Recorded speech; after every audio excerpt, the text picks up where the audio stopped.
예, 안녕하세요. 행정행 금융TV 김현행정사입니다. 네. 오늘 제가 조금 이제 말씀드릴 내용은, 부정당 제재에 관한 내용을 조금 얘기를 해보려고 합니다. 뭐 예전 영상에도 제가 뭐 한번 얘기했던 것 같은데, 부정당 제재 처분을 받게 되게 되면, 보통은 이제 뭐 3개월, 뭐 6개월 이렇게 제재를 받는 경우가 굉장히 있는데요.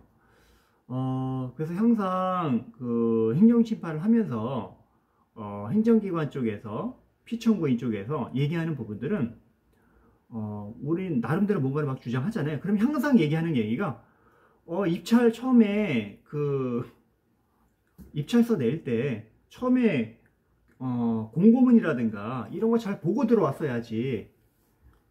그런 것도 제대로 확인 안 하고 입찰을 한 거야? 이런 식으로 얘기를 합니다.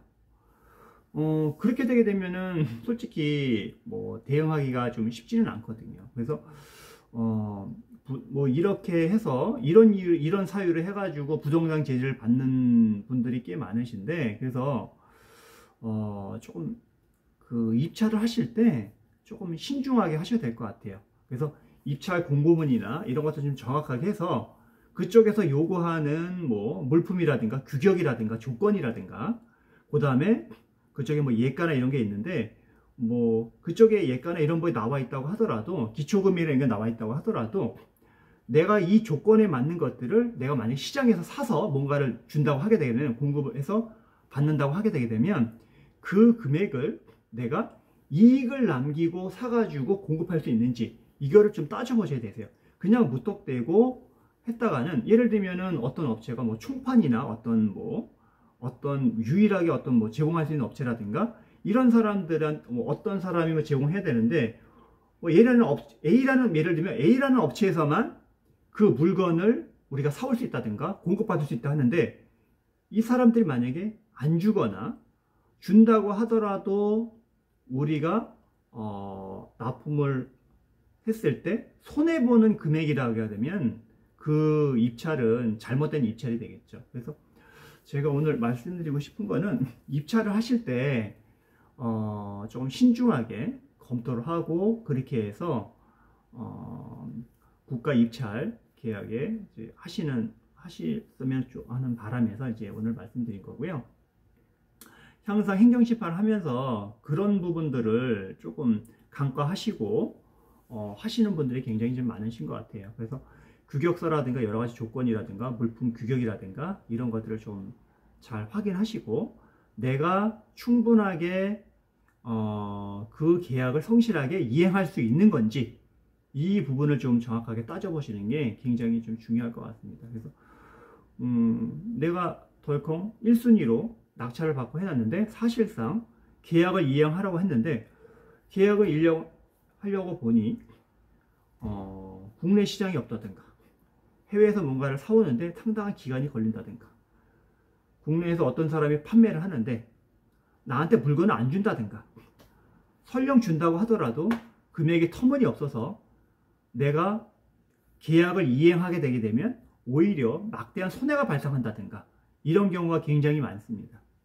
그래서 이런 부분을 조금 대응하기가 솔직히 쉽지는 않습니다. 행정심판 할 때 이런 부분, 우리가 상대방, 예를 들면 행정기관에서 규격서 잘 보고 들어왔어야지, 이런 것도 제대로 검토하지 않고 들어온 거야? 규격서에도 분명히 그렇게 되어 있거든요. 규격서라든가 공고문을 제대로 확인하지 않고 발생되는 불이익은 입찰 참가자 또는 낙찰자가 그 책임을 모두 져야 된다, 이런 부분이 있거든요. 분명하게 이런 내용이 있음에도 불구하고 주의를 다해서 규격서라든가 공고문을 보지 않은 입찰 참가자나 낙찰자가 그 부분에 대해서는 책임을 져야 된다. 그래서 입찰 보증금 몰수하고 부정당 제재 먹고 계약 취소 당하고 이러면은 너무 힘들겠죠. 그래서 조금 신중하게 입찰을 조금 좀 하시면 좋겠다는 마음에서 좀 오늘 영상을 준비해 봤고요. 그리고 그 부정당 제재를 뭐 설령 내가 실수한다고 하더라도 뭔가 부정당 제재 처분에 대해서 행정심판을 원하시는 분들이 좀 있습니다. 사실상 쉽지 않은 싸움이지만, 당장 눈앞에 있는 뭔가 입찰을 왜냐면 부정당 제재를 6개월 이상 하게 되게 되면은 회사 운영이 어려울 수 있거든요. 이런 경우에는 뭔가 당장 내가 눈앞에 있는 입찰을 따기 위해서 집행정지를 원하시는 분들이 있습니다. 그래서 재판을 하는 동안, 행정심판을 하는 동안 집행정지를 받아서 앞에 있는 여러 가지 입찰을 첨가해서 따서 그 다음에 이제 계약을 이행하게 되게 되면 뭔가 회사를 운영할 수 있는 뭔가 토대가 마련되기 때문에 당장 눈앞에 있는 이런 입찰을 하거나 계약권을 따기 위해서 행정심판을 제기하고 집행정지를 하시고자 하는 분들이 있습니다. 그래서 내 사건이 어떤 부분인지, 정말로 부당장 제재 처분이 행정기관에서 부당하고 과도하고 위법하게 행정처분인 건지, 아니면 다만 내가 조금 여러 가지 사항을 제대로 살피지 못해서 그래서 계약을 이행할 수 없어서 부정당 제재를 먹었다.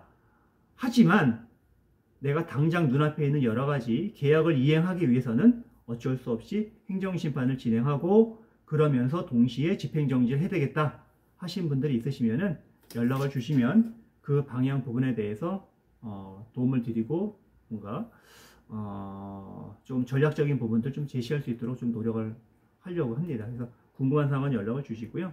그래서 마지막으로 정리하자면 입찰하실 때 좀 신중하게 했으면 하는 바람입니다. 네. 오늘 여기까지 하고요. 좋아요, 구독 꼭 부탁드리겠습니다. 감사합니다.